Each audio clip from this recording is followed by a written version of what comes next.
மறைத்ததெல்லாம் நன்மைக்காக, நடத்திடும் பாதைகளும் நன்மைக்காக, ஆதினதின் காலத்தில் நேர்த்தியாய் செம்மையாய் எனக்காக யாவும் செய்தருள்வீர்.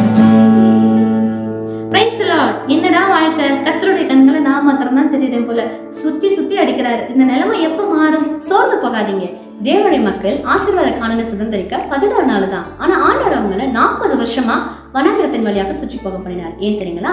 420 வருஷமா அடிமையான அவங்க ஒரு சின்ன யுத்தத்தை கண்டா ஃபேஸ் பண்ண தைரியம் இல்லாம அழிஞ்சிருவாங்கன்றதுக்காக, யுத்தத்தை பழக்க வைக்கிறதுக்காக தாங்க அப்படி செஞ்சாரு. ஒருவேளை நம்ம லைஃப்ல கூட பாடுகளான வனாந்திர வழியாக அப்பா அனுமதிச்சா கூட கண்டிப்பா ஏதோ ஒரு பாடம் கற்றுக்கிறதுக்காக தாங்க. அதுக்காக பாடுகள் பெர்மனன்ட் கிடையாது. கொஞ்ச காலம் பாடு அனுபவிக்கிற நம்மள பலப்படுத்தி நிலைநிறுத்த அப்பா வல்லவரா இருக்கிறாரு. சோ அனுமதித்த எல்லாமே நன்மைக்காக தாங்க. முட்கள் வழியாக எப்படி ரோஜா அழகா பூக்குதோ, பாடுகள் வழியாக மகிமையான